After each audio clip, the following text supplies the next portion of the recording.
Hello everyone, welcome to a class of financial accounting. Topic is underwriting of shares and debentures. आज करेंगे question number 5. Lecture number भी 5 ही है. Previous video आई button में check करें, introduction वगैरह है, description पे लिंक है, सारी वीडियो चेक करें. प्रोसेस कॉस्टिंग, मार्जिनल कॉस्टिंग ये भी मिल जाएगा आपको. पूरा टॉपिक मैंने कवर अप किया है प्रोसेस का और मार्जिनल का. फिलहाल हम अंडरराइटिंग कर रहे हैं, आज फिफ्थ सम कर रहे हैं. चलते हैं क्वेश्चन नंबर 5 की तरफ.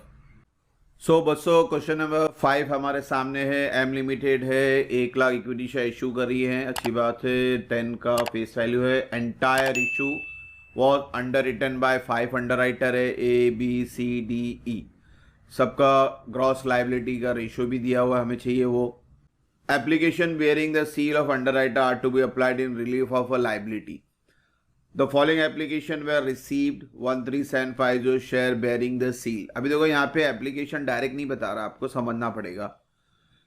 एप्लीकेशन मिल रहा है सील के साथ, यानी मार्क्ड एप्लीकेशन है ये. 10,250, 9,250, 8,250 और 8,500. तो अगर ये आप काउंट करेंगे तो ये 50,000 बना. कितना बना बच्चों? 50,000. और 30,000 share had no seal of underwriter, और 50 और 30 कितना हो गया बच्चों? 80,000. तो ये चीज समझनी है कि एप्लीकेशन जो आ रहा है वो टोटल 80,000 का आ रहा है. तो यहाँ पे एप्लीकेशन डायरेक्टली नहीं बताया, आपको समझना है. तो मार्क्ड और अनमार्क्ड मिलाएंगे, टोटल बनता है 80,000. और अपने को इशू करना था 1 लाख. तो ये बाइफिकेशन समझना जरूरी है और रेशो भी निकालना है. सोल्यूशन यहाँ नहीं बनाएंगे, नेक्स्ट स्लाइड पे बनाएंगे. पहला वर्किंग नोट समझ लेते हैं. टोटल लाइबिलिटी हमारी कितनी है बच्चों? 1 लाख है. और अभी बताया था मैंने आपको, एप्लीकेशन जो कैलकुलेशन बताया था 80,000 है ना. मार्क 50 है और अनमार्क 30 है, तो टोटल हुआ 80,000, जिसमें मार्क्स 50 है और अनमार्क 30,000 है. तो ये 50 और 30 से आपको समझना है कि भाई जो एप्लीकेशन आ रहा है यहाँ पे लिखा है following application were received with marked. तो ये चीज समझनी है कि आपको ये 80,000 एप्लीकेशन मिल रहा है. और यहीं पे समझ में आ रहा है कि भाई जो नेट लाइबिलिटी बनने वाली है वो कितना बनने वाली है? 20,000. 1 लाख में से 80,000 टोटल एप्लीकेशन से रिसीव्ड एप्लीकेशन को माइनस करें. इतने सारे सम में हमने यही फॉर्मेट फॉलो किया है, तो यही पैटर्न करेंगे तो सम इजिली समझ में आएगा. ग्रॉस लाइबिलिटी का रेशियो भी कर लेते हैं. यहाँ पे रेशियो दिया हुआ है उन्होंने 25, 15, 10, 30, 20 तक का रेशियो दिया हुआ है. लंबा रेशियो है तो इसको शॉर्टकट करें. मैंने इसको 5 के टेबल में ओ कट किया है. 5 5 25, 5 3 15, 5 2 10, 5 6 30, 5 4 20. अब ये नोट याद रखना, मार्क 50 याद रखना, unmark 30, ratio. Total liability 1 lakh. अब हम टेबल की तरफ जाते हैं बच्चों. तो बच्चों ये रहा हमारा सम. सबसे पहले रेशियो लिख लेते हैं. अभी हमने रेशियो बनाया वो. टोटल लाइबिलिटी 1 लाख, 20 से डिवाइड करो 5,000 आया. 5,000 into 4, 20,000, 5 6 30,000 and it goes on. फिर मार्क्ड एप्लीकेशन अभी बताया था आपको कितना था? 50,000. यहाँ पे लिखा हुआ देखो कितना है? 50,000. मार्क और अनमार्क याद रखो अभी. तो पहला 50,000 लिख लेते हैं. और 50,000 का बाइफिकेशन दिया हुआ है, तो हेडेक नहीं हमारा, बाइफिकेशन के साथ लिखेंगे हम लोग. तो ऊपर जो डिटेल दिया वही कॉपी किया. अभी माइनस कर लेते हैं इनको. ध्यान से देखते, चेक करना नेगेटिव नहीं आवे कोई.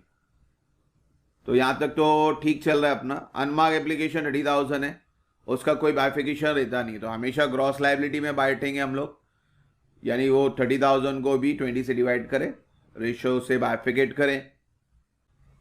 अब वापिस से माइनस चेक कर लेते हैं. ये ठीक है, ये ठीक है, ये रहा नेगेटिव. तो जब भी नेगेटिव आता है तो हेडेक है हमारा. यानी नेगेटिव का मतलब बुरा नहीं, अच्छा है, क्योंकि उन्होंने ज़्यादा शेयर भेज दिया. अपना जो एजेंट है सी, इन्होंने एक्सेस शेयर भेज दिया, ज़्यादा शेयर भेज दिया, तो अभी बाकी लोग नहीं बेच पाए. तो ये जो एक्सेस शेयर है वो बाकी लोग में हमको डिस्ट्रीब्यूट करना होता है, एडजस्ट करना होता है. अभी ध्यान से समझना, ये 2250 को आपको बांटना है.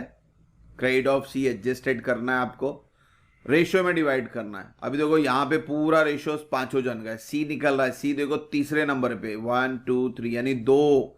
ये 2 हट गया तो क्या रेशियो बनेगा बच्चों? 5 3 6 4. यानी 2250 को अब 5364 में डिस्ट्रीब्यूट करना है. और इनको प्लस करेंगे तो कितना आएगा? 18 आएगा. तो 2250 डिवाइड बाई 18 करें, जो भी अमाउंट आएगा multiply by 5 multiply by 3 multiply by 6 and multiply by 4। तो ये 2250 आपने बाइफिकेट कर दिया, ये तो भाई नील हो गए हमारे। अब यहाँ माइनस किए, यहाँ देखो अब ये नेगेटिव आ गया। अभी तो आपने क्वेश्चन में 4 तक किया तो एक ही नेगेटिव आ रहे थे, यहाँ पे अब 2 जन नेगेटिव आ रहे। सी का हो गया, सी का हमने एक्सेस तो बांट दिया। अब बी भाई साहब भी नेगेटिव आ रहे, यानी ये इन्होंने भी ज्यादा शेयर बेच दिया। तो अब इनका जो एक्सेस है अब रिमेनिंग 3 में जाएंगे, यानी ए, डी और ई। इसमें ऑलरेडी तो सी निकल चुका था, अब यहां से बी भी निकाल दो, यानी अब जो नया रेशियो बनेगा 564 बनेगा। तो 125 को 564 यानी 15 से डिवाइड करना है। तो 125 को 15 से डिवाइड करो, जो भी आंसर है मल्टीप्लाई बाय 5, ये तो नील है, मल्टीप्लाई बाय 6 है और मल्टीप्लाई बाय 4। और ये अमाउंट कॉलम में जो टोटल शेयर है यहाँ बच्चों, वहाँ पे कुछ नहीं करना है, क्योंकि अभी हम लोग फिलहाल एडजस्ट कर रहे हैं शेयर को। तो ये कैलकुलेशन में कोई चेंजेस नहीं करना, आपको ध्यान देना उसको। अब ये नेगेटिव हो गया, आप सबको बांट देते, ये भी भाई तो बी और सी तो नील हो गए, इनको माइनस कर लो, डी को और ई को।